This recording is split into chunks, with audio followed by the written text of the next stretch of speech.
You can't believe all the things that he's seen, and the places he's been would break your little snowflake mind. Yeah, and he's hard to find.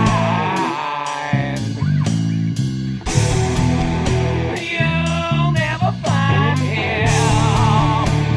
He's Buck Fiden, yeah.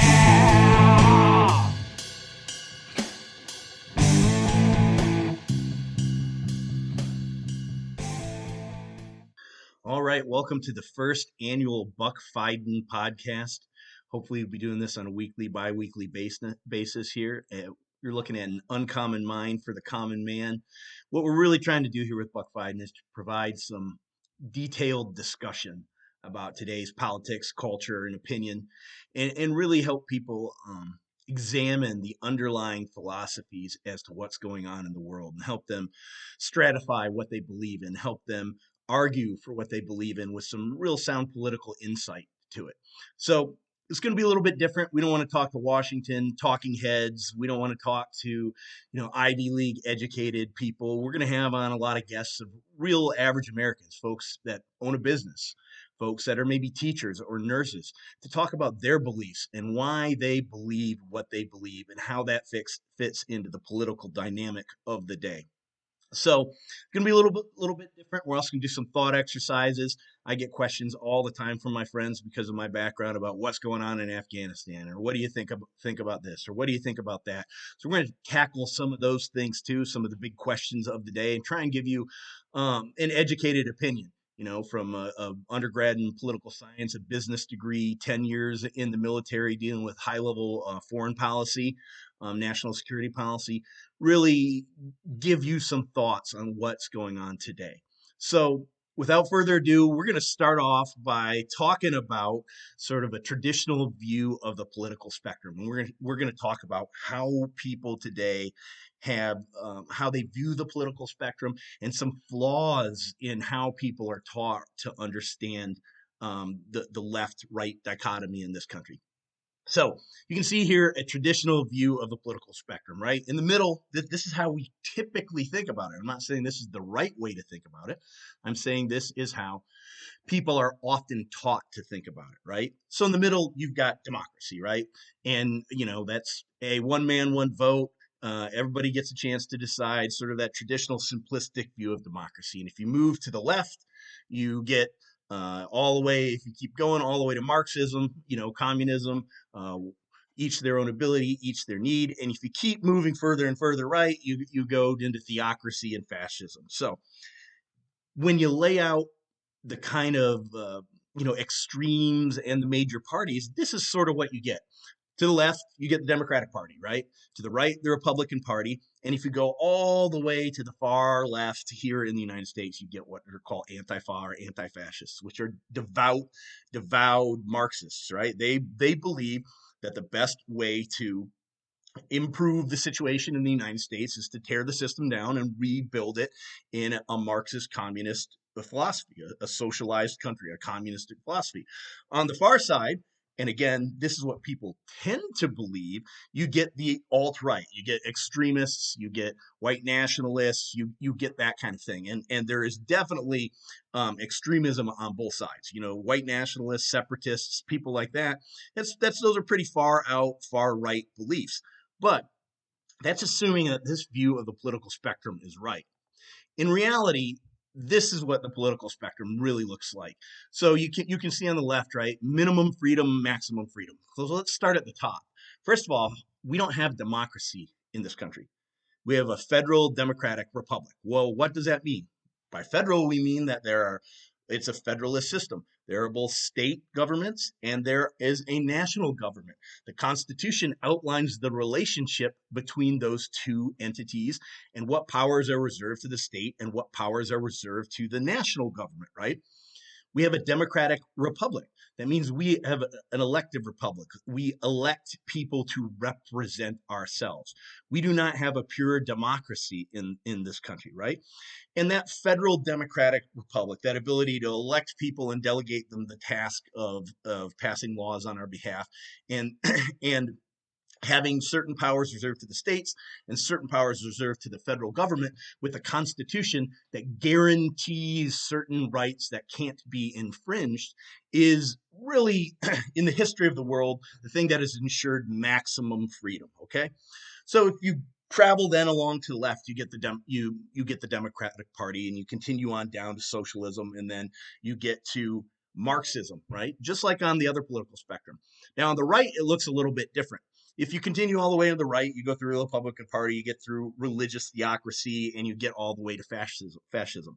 But you notice there's two big changes from the other linear description of this. One, got the alt right put much more up towards the federal Democratic Party, because if you look at the complaints of what the media is calling the alt right these days, or extremists on the right side, there's a few thousand white separatists in this country, and those people are marginalized and they're ridiculous idiots, right? But most of the people on the hard right are concerned about the relationship between the federal government and the state government, and too much power being reserved to the federal government.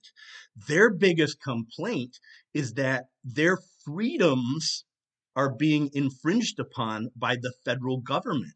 So politically, what their motivations are freedom. And when you look at the scale of maximum versus minimum freedom, the folks that are most concerned about overreach by the federal government, most concerned about taxation, most concerned about overregulation, those are people advocating for a position of greater freedom, right?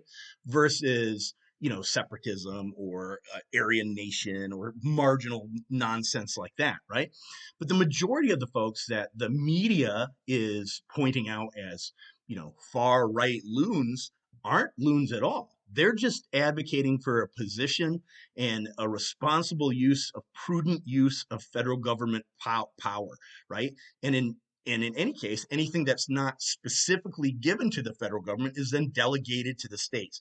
This is going to be a really important concept that we talk about all the time, because what we do have a federal government, right? There are 50 states, there are 50 individual science projects that can govern and live the way they want to, right?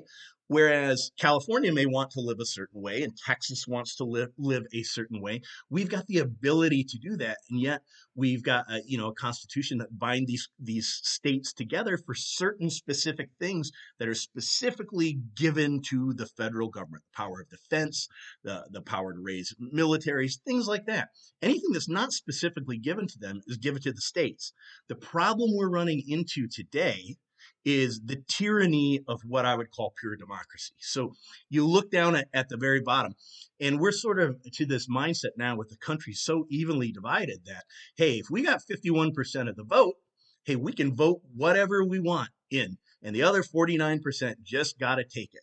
And that's not a very good way to run a country, because 51% controlling 49% is a recipe for disaster. The model that was set up at the start of our country, with the federal government having certain very defined powers to bring 50 independent states, or 13 at the time of the colonies, but 50 now, 50 independent states together and manage certain things that are in their common interest, that the states through the constitutional process have given the federal government power to do, that is the way to, one, get things done, and two, protect the rights of the minority. Because at any time when 51% of the population can tell 49% of the population what to do, then you've absolutely lost the ability to protect rights. Absolutely have lost it. So this is a more realistic view of the political spectrum, and you need to start looking at things in terms of freedom and delegation between the states and the federal government. That's at the heart of all the major debates in the country right now, right? So some themes to consider as we go along here, because these are equally important in the body politic today. So number one, cognitive dissonance. It's a psychological term. Basically, what it means, it's the ability to hold two contradictory or opposing positions at the same time. This is a hugely important concept in politics because it causes a lot of our frustration, because you see people say and do the opposite things. They say one thing, they enact laws or do the opposite, right? One of the greatest places we see this in the idea of freedoms or rights versus security and responsibility. If you want freedom, with that comes a certain amount of risk. If you have the ability to do whatever you want, then there are certain risks that comes with it. If you want to surrender all of your rights and not have any choice in the matter, you can reduce your risk by relying on that federal government. But at the same time that your risk is reduced, your freedom is going to be reduced as well. There's sort of, freedom goes down and risk goes down, or freedom goes up and risk goes up. They're related in that way. So too often we've gotten into this position in this country where we want maximum freedom, but we don't want any risk. And that is the problem with so many of the debates that we have today. Look at COVID, look at abortion, look at, public policy when it comes to finances. We want the ability to do whatever we want to do, but we don't want to have any of the negative outcomes that happen when we make a mistake. The problem is that if we want things like economic growth, we've got to have maximum freedom because it leads to creativity, right? It leads to those things which have made this country great. Now, will some people fail and will some people suffer? Absolutely. Absolutely, it will happen. But if you look at the history of democracy and you look at the history of capitalism, where freedoms have been maximized, it has spawned more economic growth than any other system within the world. So with that maximum freedom comes maximum outcomes, right? And even the poor in the United States are wealthy by other countries' standards, right? So that freedom provides a lot for us. And the more we chip away at it, the more of those things that have made us uniquely American and made us uniquely successful in the world will be taken away. Another couple modern examples of this sort of cognitive dissonance in politics is, look, Biden and Pelosi right now are trotting out this $3.5 billion spending bill, and they say it has a zero price tag. Literally, that is the Democrat talking point right now. $3.5 billion, but it has a zero price tag, right? Now, some of this is just political nonsense and the sort of language that they pick up as talking points. But the concept of being able to spend 3.5, oh, I'm sorry, did I say billion? I meant trillion, $3.5 trillion, and it has a price tag of zero is pure cognitive dissonance. You know you're spending that money. Everyone knows you're spending that money, but you're going to say it's nothing because it's potentially being paid for by other people's taxes, by money that comes out of my pocket or your pocket. Another great example, I just watched Dave Chappelle's special last night, his new one called The Closer. So, he's been embroiled in a bit of controversy with the trans community for a variety of jokes that he's made over the years. But it highlights another piece of huge cognitive dissonance. You have a marginalized community in the trans folks that they want acceptance. They want the ability to live their lives the way they want. They want rights and benefits equivalent to everyone else in the country. Nothing wrong with that, in my opinion. But for a group that wants maximum freedom and wants all the freedoms that the rest of the country is guaranteed, they sure have a desire to shut down anyone else's freedom to believe or think or act their own way. They're all over the internet right now trying to get Dave Chappelle canceled for him doing a comedy special, and if anything ought to be off limits from cancellation based on freedom of expression, it ought to be comedy. Comedy is one of those things we turn to point out the flaws in the system and allow us to communally laugh at them. Political cartoonists in the history of the world have been some of the greatest inspirations for revolutions, because with a certain cartoon you can point out the hypocrisy of the ruling class or the administration. Comedians are at the verge of that all the time. So if there's one group that ought to be protected, that ought to be lionized for their ability to speak truth to power, so to speak, it's comedians. And yet another group who wants that same freedom is willing to try and shut them down in an instant in order to climb one rung higher on the sort of ladder of social stratification. And that's just not right. We've got to have a place for both those things in the country. So anytime you see people's actions and their words incongruent, think to yourself in terms of cognitive dissonance. The other thing that goes hand in hand along with this is intellectual consistency. When people are making an argument, when politicians are making a case for something, there needs to be consistency in their position with an underlying philosophy or belief system, right?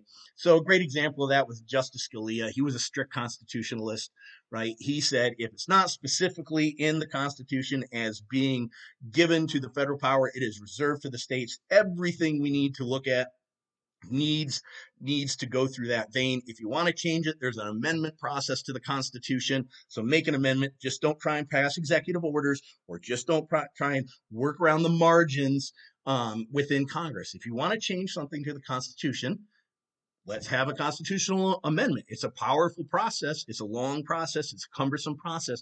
But what that does is it protects those individual states' rights and those individual rights of that person. We don't want to just be able to change the Constitution willy-nilly, right? We want it to enshrine all those points that need to be reserved from generation to generation, all those freedoms, so that the Congress, the states, whomever can't act upon those. Another great example of intellectual consistency is Marxism in theory versus practice, sort of the opposite of constitutionalism. Marxism promises this great world of each to their own ability, each to their own need. In practice, it was one of the most stratified systems in the world. Everybody was poor except for the political class, who were very wealthy, and they had access to whatever they wanted. So there was no alignment between the philosophy and the actions that went out there. We see it all the time in things like, and again, these are the things we got to strive for with intellectual consistency in these political belief systems that are running amok in this country right now.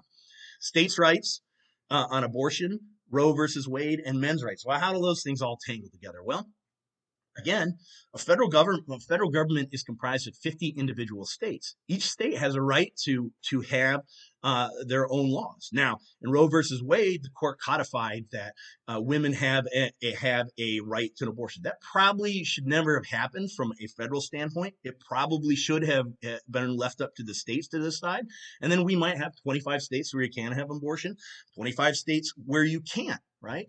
I'm not here to get into the beliefs on abortion in and of themselves and whether it's good or bad or should be or shouldn't be illegal. We'll save that for another episode. What I want there to be is consistency between these things. If you advocate for a federal system like Republicans do, then you should be advocating that each state gets to have their individual rights. If you want the federal government to be the purveyor of all those rights, like the Democratic Party typically does, then come right out and say you're against the federal system. Don't try and hide it. Another great example of this within the abortion spectrum is it's clearly been defined, and a talking point every Sunday morning and every time throughout the world is that women have the right to choose. My body, my choice. We've all heard that many times. But in that decision, the other person who was responsible for making that child is left out, right? The man essentially has zero authority over whether that baby will be born or not, okay? Which is fine. Women, if you want sole discretion over whether that baby is born or not, I have no objection. It absolutely is your body. But then, if you have sole discretion as to when that baby is born or if that baby is born, why do you not have sole responsibility for the fiscal responsibility for that child, right? If you're going to take sole responsibility on whether that baby is born, then you ought to take sole responsibility for the financial aspect of that. Now, I don't think that's arguably what we want. I'd much prefer that men and women be married and have children in wedlock. That seems to be statistically the best thing for everybody. Kids born in a loving two-parent family do remarkably better than kids born to single mothers, right? So we ought to be advocating for those types of solutions as opposed to bifurcating the role between men or women and not aligning the underlying philosophy between those two things. Right? As human beings, we tend to pick and choose these things. And when you see that, ask yourself why, because we're typically doing it because we want to pick and choose the things that benefit ourselves the best, when instead we should be running them through this filter of a political philosophy and see how they impact everyone, and do it in the terms of rights and freedoms and responsibilities and security versus risk and all those things that we talked about earlier. Right. So again, this is just a political primer on things to consider as we move through discussion of a lot of these things, because they really permeate the culture today, and they really flow through every discussion that we're going to have. So let's talk about this week's news in review. All right. So first, let's talk about Afghanistan. I know it's been going on for a month. It's pretty much wound down now. But having spent a decade of my life in Afghanistan, I thought I'd comment on it. And having Mackenzie and Miley on TV testifying before the Senate last week's a good way to do it, and allows me to answer a question that I commonly get, which is, "Whoa, what do you think about Afghanistan?" Okay, so I first was in Afghanistan in early 2003, not too long after we kicked out the Taliban and started rebuilding the country. And I could tell you right then when we got there, we needed to make a decision about what role we were going to have in that country and for how long, right? Unfortunately, and I blame President Bush for this, in his second inaugural speech, he talked about essentially wanting to democratize the Middle East, to bring the theories that we have in the United States to the Middle East. And that embarked us upon the next 20 years. It was subsequently, followed on by Obama, who actually, it was under Obama when the maximum troop numbers were there and everything.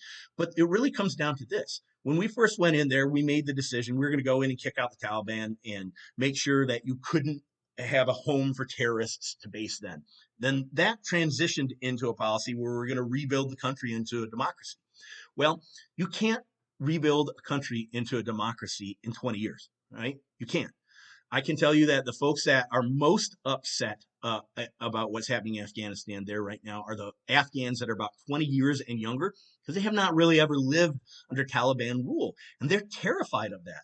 What does that tell us? That tells us that if we were willing to stay there for 60 years and get through 3 generations where these kids that are now 20 years and younger, they don't want the Taliban. Well, their parents are there. Their parents are 40 years old. They lived under the Taliban. They're probably less worried about it than their kids. Their grandparents, a lot of their grandparents were members of the Taliban, sort of that old guard.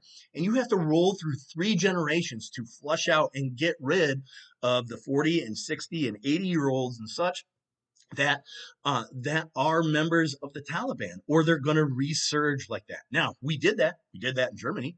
We did that in Japan. We did that after the Korean War, and we still have troops in those countries. We made commitments to them because of the long nature of the Cold War, that we were going to have a presence in those countries and ensure that they became really democratic countries, and political friends of the United States, allies of us, by embarking on that long period of time to help rehabilitate them and help defer their cost of defense against Soviet aggression and things like that. When we go into an Afghanistan, any country in the Middle East, we have to either be willing to make that same commitment or be willing to leave after a short period of time, after the tactical mission has been accomplished.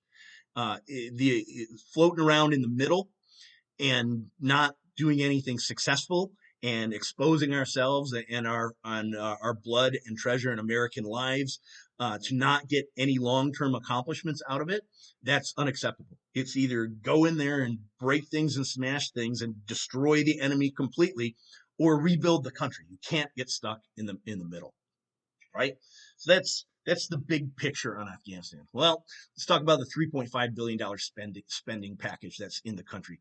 This isn't a spending package so much as it's an attempt to bring European-style socialism to the country, right? They're looking at $3.5 billion to dramatically expand every segment of the government, right? And a lot of times you'll hear the left say, well, who's against childcare? Who's against this? Who's against that? Well, no one's against these things. I'm in favor of childcare. I have no problems with you getting childcare in order to go to work. The question is, who pays for it? The question is, at who's responsible for it? The question, when you go back to the things we talked about at the outset of this, there's only so much that can be done or should be done by the federal government. Each individual state can levy their own state taxes and set up state child care programs if they want. California does a lot of that. Texas doesn't do nearly as much, right? The ability to allow each state the right to define some of these things is paramount in the Constitution, right? So why do we need the federal government to come in and do those things, those powers, to enact those powers which are reserved to the state? We don't. It's causing conflict between the states. We're going to talk about that in a little bit, because you're taking tax dollars from us here in Texas and they're giving them elsewhere, right? They're robbing from some parts of the country to do things in the other part of the country, and they're trying to expand the type of government they have in New York or California to all 50 states, and that is a recipe for disaster. It is a recipe for conflict, right? Next, illegal immigration, all-time high. Down here in Texas, all-time high. We see buses going by on a daily basis relocating illegal immigrants throughout this country. Why? Under Trump, the wall wasn't completed, yet the number and the amount of illegal immigration dropped dramatically. Why? Well, because we now have an administration which is welcoming illegal immigrants with an open arm, even though they say no, we don't want illegal immigrations. Even though they say no, we want a legal immigration process. We're not encouraging illegals to come here. They're coming here in record numbers because their actions don't coincide with their words. Right? That's the problem. That's the cognitive dissonance. That's that lack of intellectual consistency. They're saying one thing out of the side of their mouth, and they're doing it. They're doing the opposite, right? And what do they do at the same time? You saw these border patrol agents on horses down there apprehending thousands of migrants coming across the border, literally bum rushing the United States to try and get in. Well, the administration used that as a chance to hurt the border agents. These guys are riding horseback. They're not whipping anyone. They had reins in their hand. Anybody in Texas is probably at least a little bit familiar with horses. Those are called split reins. They're used to swat your horse on the butt to get it to do things, and you get it to turn left, get it to turn right. They weren't hunting down and beating migrants with whips. That's an absolute lie. But what does the administration do? It picks up that lie and uses it to damage our border control law enforcement agents. Well, why? Ask yourself why. And again, these aren't conspiracy theories. I don't believe in conspiracy theories. I believe that they want additional immigration into the United States. Okay, their actions support that. So then ask yourself the question, why? Why? Because those people who are coming into the United States are going to vote for one political party at 70 or 75% rate. So if they bring in 5 million of them, that's 4 million more votes in favor of their political party. And essentially every presidential election is decided by that many votes or less. When you get down to the actual swing states, 10, 15, 20,000 votes is what swung Georgia and Wisconsin and places like that last time around, right? So why? A net change of a couple million people in immigration over 4 years, if you can get them the right to vote at a state level, or just have states look the other way, can swing a presidential election, right? Especially if then the federal government gives them a pathway to citizenship or things like that. So you got to ask yourself why they're doing this thing. Same way with COVID policy. There you can see the COVID graph over the last few months. It was amazing that all these additional mandates started to come out right as COVID was starting to trend down, right? Fear is a powerful motivator, right? We're never going to get to zero COVID. This is a therapeutic, it's called the vaccine, but essentially what it really does, and it does pretty well, is reduce your likelihood to get it. And if you get COVID, it's going to reduce the lethality of it, right? But it's not stopping it outright. There's still tons of people who've had the vaccine and get COVID again. Those rates are very, very public and very well understood. But why are they doing these things? Because fear is a powerful motivator for social change, right? And if people are afraid of things, they're generally willing to give up more rights in order to get security. That's exactly what we were talking about at the start of the show, that rights and freedom versus security and risk, right? So the federal government is willing to make you the promise of less risk, but in turn, you've got to be willing to give up rights and give up freedoms. And that's something I'm not willing to do. And I don't recommend anyone else be willing to do it, because it has not worked out well for just about any population that's done it. And these things start small. They start with COVID, or they start with the genealogical passport in Germany in 1933, and they end really badly when millions of people get murdered. And I'm not suggesting the United States is trending towards anything like that. What I'm saying is, when you put the pieces on the board to surrender rights for security, those are the inevitable outcomes that happen. Now, they might manifest themselves a little differently in the United States. It might be through 20 or 15 or 20% unemployment because our economy implodes, and then you've got tens of thousands of people dying of starvation and things like that. Those things have happened. It happened in the Dust Bowl through bad economic policy. It has happened all over the world. And we think we're immune to it just because we have a relatively long history of a stable transition of power, but we're not immune to it. And we need to understand those things through a historical lens, right? So that's kind of a week in review in the news. Now we're going to do something fun, because I get asked this question a lot. So we've already kind of established that there is a big political divide in this country. There certainly is, right? And so I get asked all the time by people, well, what do you, I mean, what do you think there's actual chance of a civil war? I mean, how close are we to that? And I used to just laugh at the question, right? Because I would hear it mostly from extremists on either side. You know, guys living out in the woods in Idaho, or, you know, the people that are going to BLM and Antifa meetings that are devout Marxists, right? That's who you heard it from. I'm hearing this question from thoughtful mainstream Americans, doctors, lawyers, business owners. Friends of mine asked me my opinion on that, because I've been to a bunch of countries where I've seen civil war firsthand, and I can tell you what, we're unfortunately we're closer than what most people think. So let me start with the disclaimer. This thought exercise does not serve as a position of advocacy for any hostile action against the duly elected government of the United States. It is merely conducted to evaluate indicators of such potential conflict, as well as the potential capability as likely participants in the conflict. The following is not an endorsement or recommendation of any course of action, and is only done to highlight capabilities, scenarios, and the costly nature of such conflict. Why do I want that disclaimer up there? Because I'm not advocating for anything. I'll also tell you, we're going to keep this at a very strategic level. We're not going to get into actual tactics, and techniques for the execution of this stuff. We don't want to give any crazies any ideas, but we do want to highlight to thoughtful people out there trends that are happening, so that we can identify them and stop them from happening. And again, I harken back to what we talked about federalism.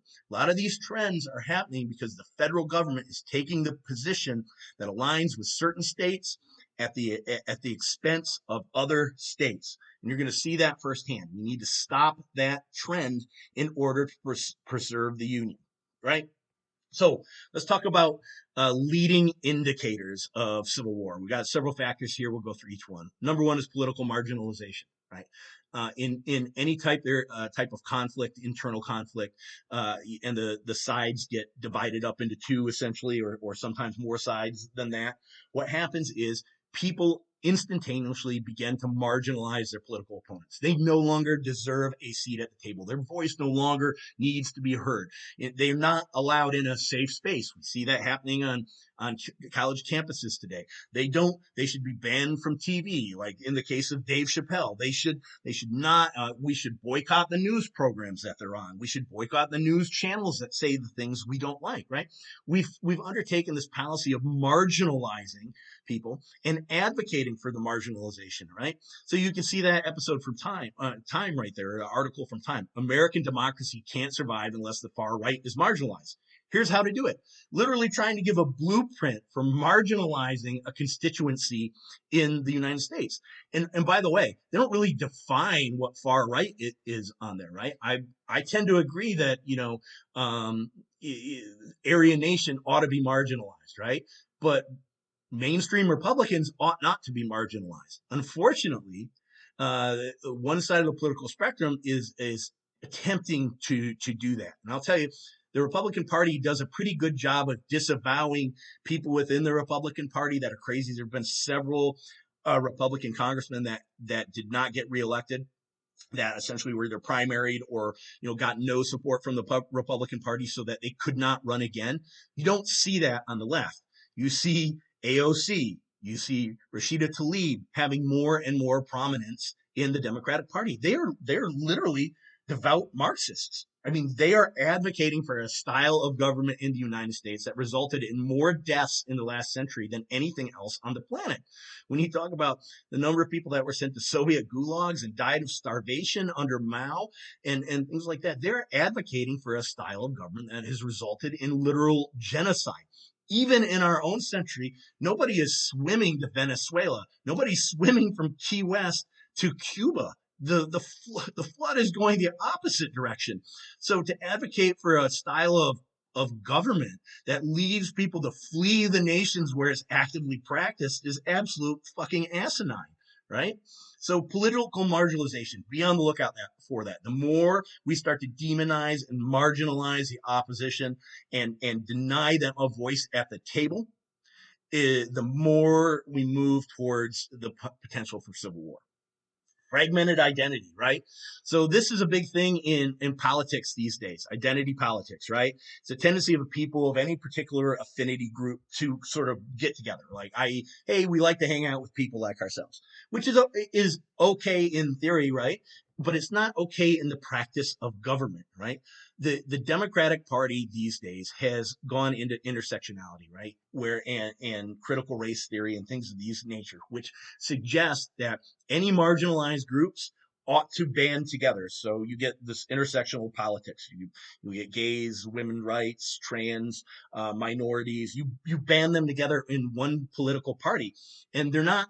Obviously, there are differences within those groups, but the idea is that binds them together is that the United States was founded on bad principles, and therefore anything that comes from the United States today is bad.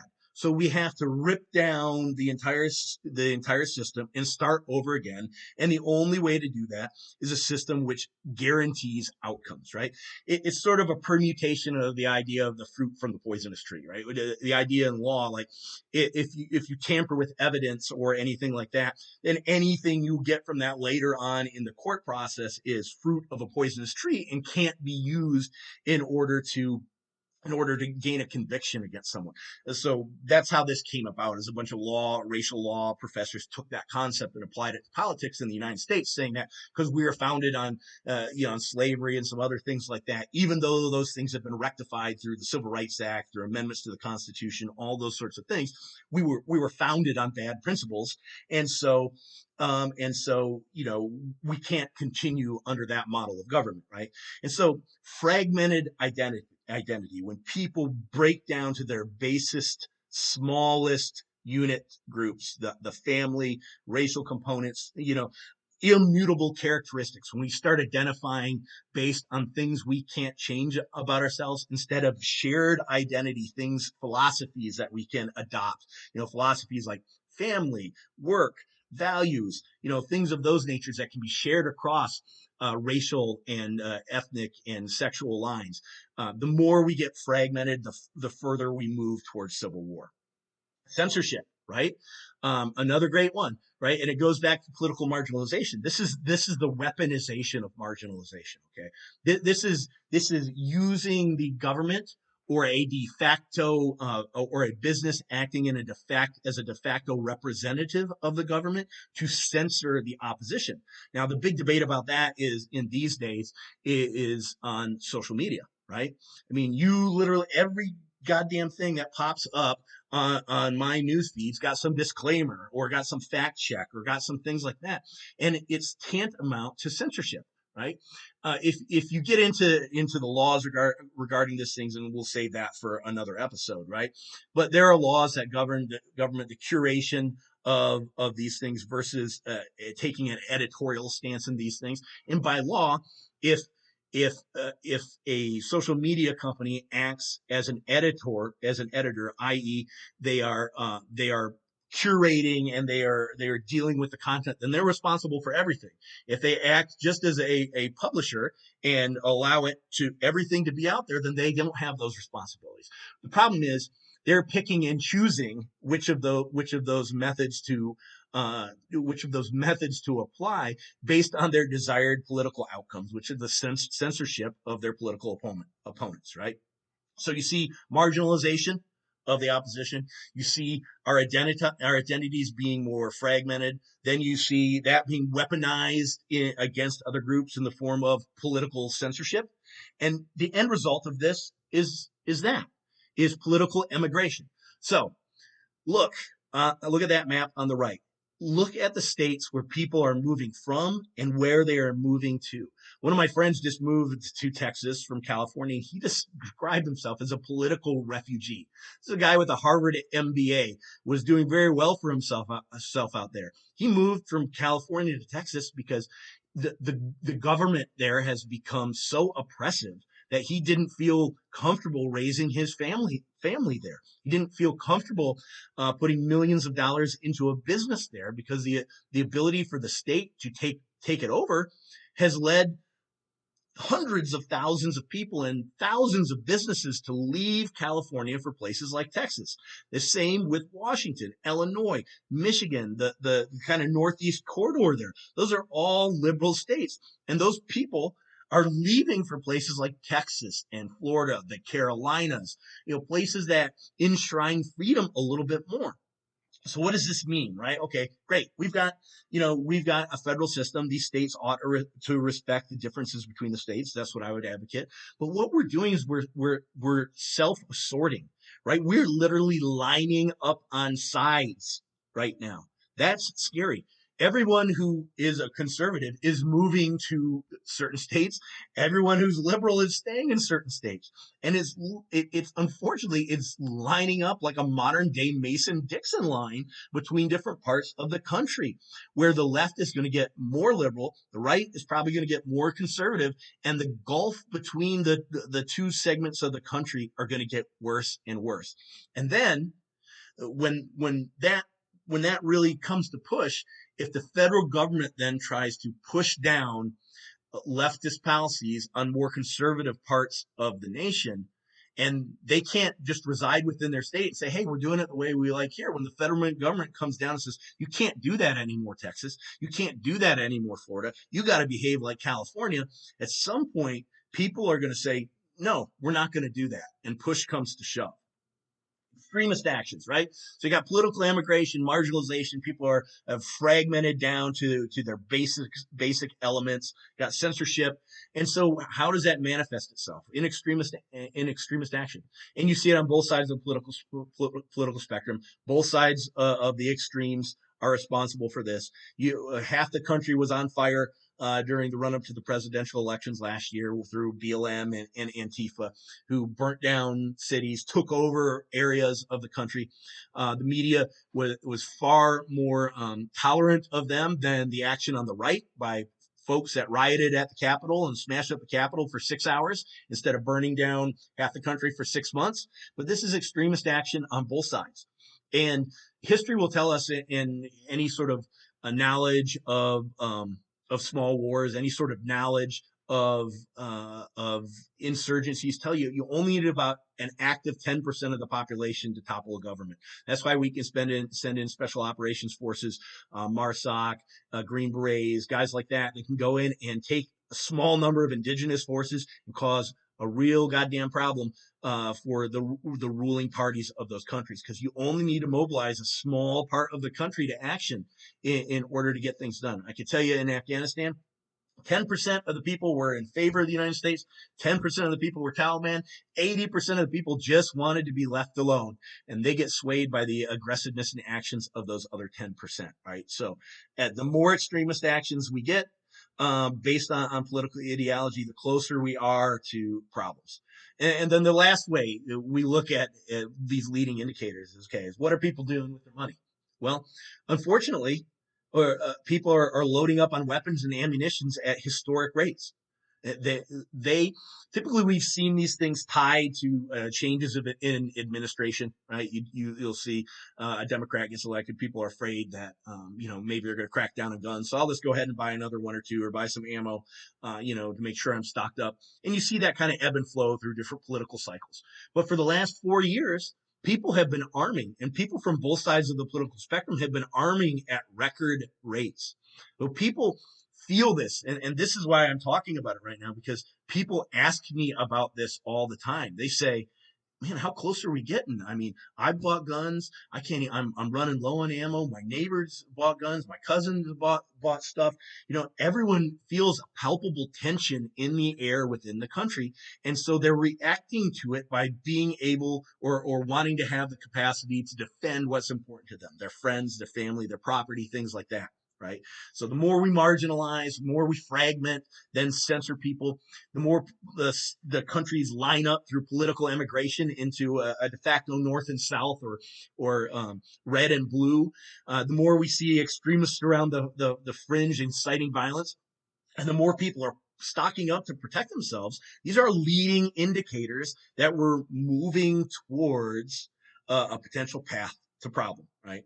So next thing I want to do. So we've established that we're moving that direction. So I just want to talk you through, as a former infantry and intel guy, spent years in various special operations capacities doing exactly this, trying to figure out what the enemy was doing and how they were going to do it and what their capabilities are and how we counter them. And so I just want to walk you through how literally easy it would be to put stress on a state like California if a bunch of folks wanted to do so. And we'll do that through what's called the SMEAC. And again, I'm keeping this at real high levels. That's the acronym by which the military issues orders: situation, mission, execution, admin and logistics, command and control, right? We're not going to get into specifics. We're not going to talk about how to actually do some of these things on the ground. We don't want to pass that type of information on, but we're going to highlight that with only a few strikes, a very small group of people can disable a very powerful state very quickly, right? So let's talk about the SMEAC. The situation. So let's just assume California has rejected federalism and has adopted policy of expanding its political ideology to other sovereign states through economic coercion, political activism, and lack of enforcement of federal laws. All those things are happening right now. California is an economically powerful state. They've talked about some forms of interstate tariffs. They've boycotted travel of state officials to other states like Florida and Texas based on laws that have been passed in those states. They've rejected to a large extent the enforcement of federal immigration laws, right? So California is running amok, right? So mission: whoever wants to oppose California would conduct decentralized ideological warfare against critical California infrastructure in order to destroy their economic and civil ability to prosecute offensive operations.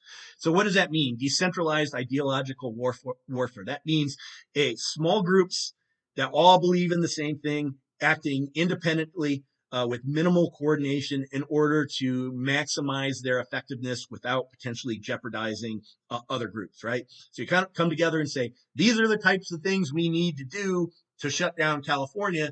Now you 15, 20 different groups of 10 or 12 guys, go your separate ways and wreak havoc on them. And at that point, it uses the same sort of structure that a terrorist cell uses, right?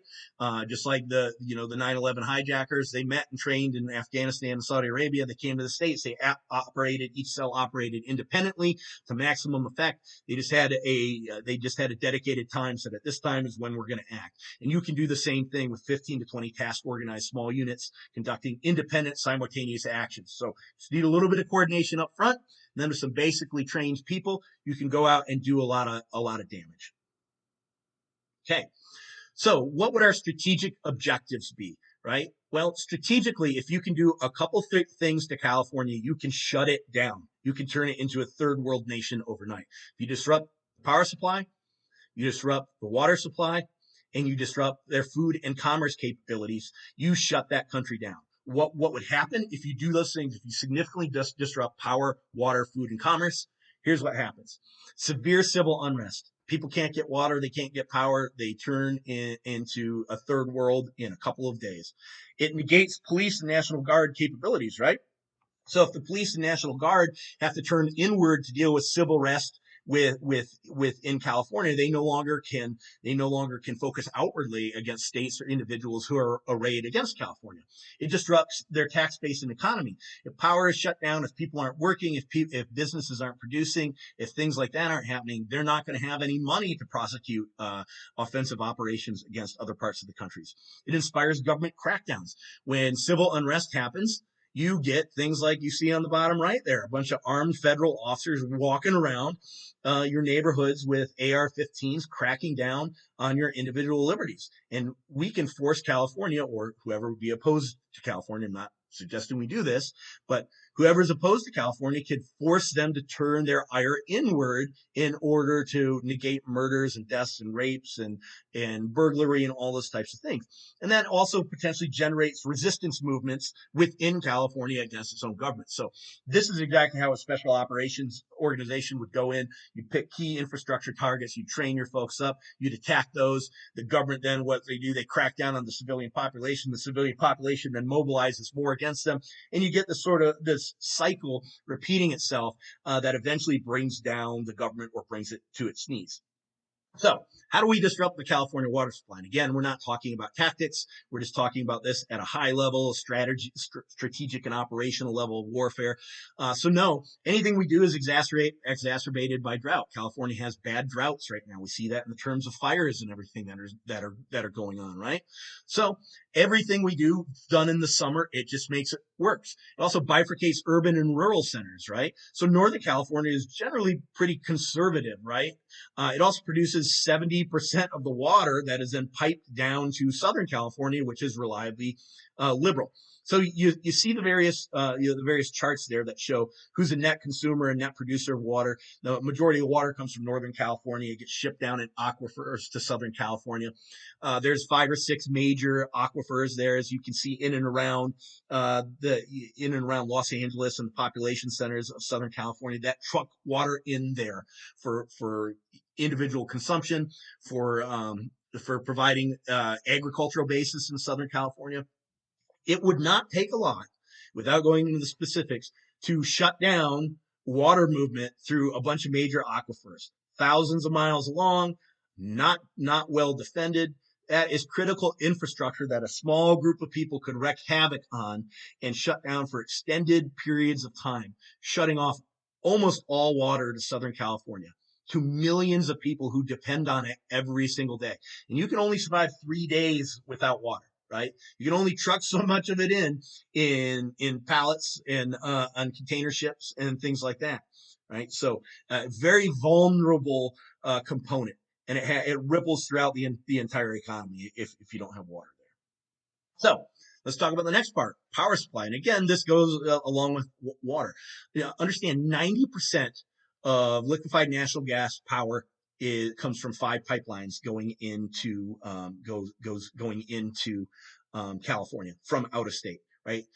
That and hydroelectric power together account for 55% of all the power in California. So you can very quickly, by shutting down, again, just a handful of pipelines, you can cut off almost half the power to the state. The same thing with disruption of those water aquifers and some of the hydroelectric plants that are further upstream from them where that power originates. You can shut down half the power to the country. They already have rolling blackouts there when it's hot in the summer. Now you cut off their water and 50% of the power in the country. It also helps bifurcate Northern and Southern California. Remember, we're talking about this happening to essentially basically Southern California.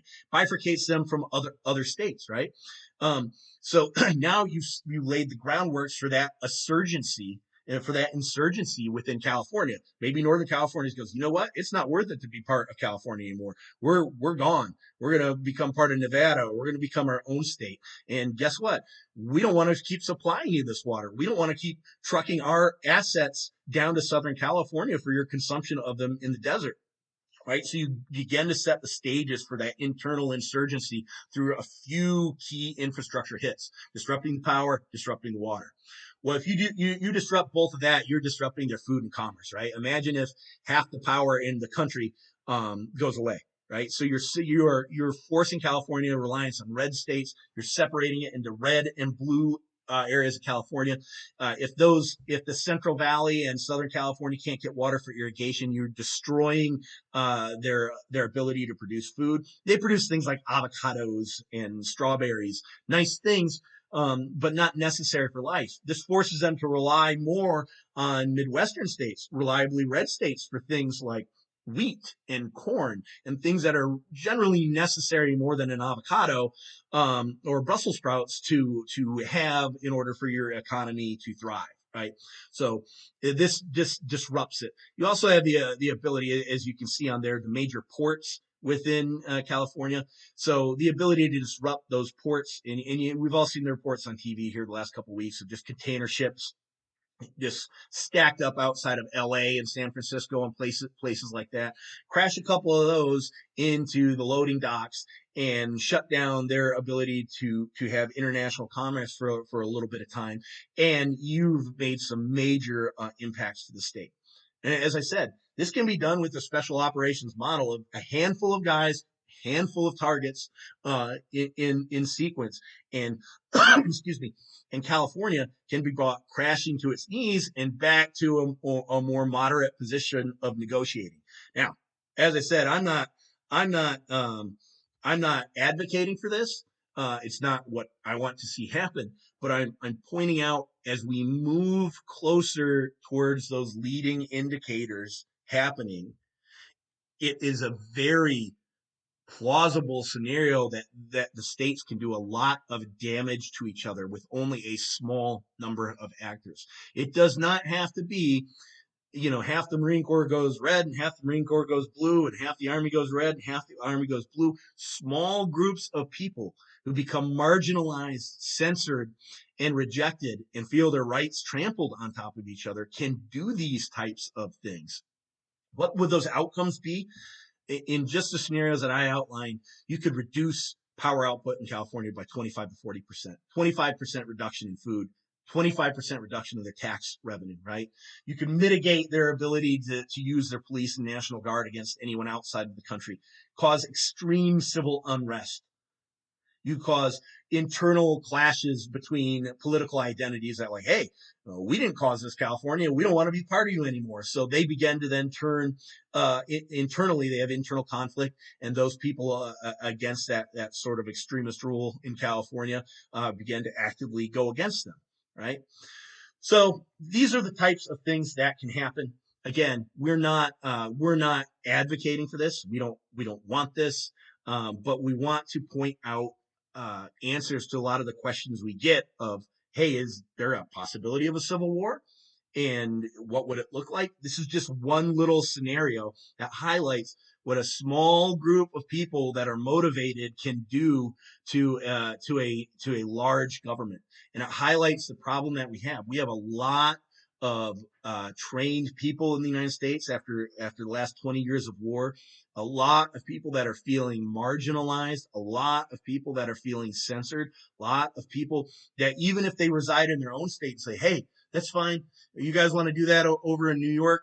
Go ahead and do it over in New York. But when the New York style laws then start to come to a place like Montana or Idaho or Texas or Tennessee or North Carolina or Florida, where people have literally moved to. They've moved there to escape those types of policies in New York or California. And then New York or California chase them there through the auspice of the federal government. They chase them there and try and force that stuff down their neck with every one of those types of decisions, with every one of those massive increases in taxes, with any one of those new socialized programs that you take away a state's rights and force it down the throats through a federal feeding tube. You've created the impetus for this type of thing. And so we're going to explore these types of things on the Buck Fiden podcast here. We thank you for your first one. Contact us at buckfidenpodcast@gmail.com. You can follow us on YouTube. Got Facebook and Instagram coming soon. So we'll plan to get one of these up every week or so. We'll have a lot of interesting guests on. Again, we're going to stay away from the talking heads out there. We really want to talk to the folks that have skin in the game, building small businesses, parts of the community to hear what they have to say. And so we thank you for joining us. This is the first one, and I hope they'll only get better from here. But I hope you found it educational and entertaining. And we will talk to you soon.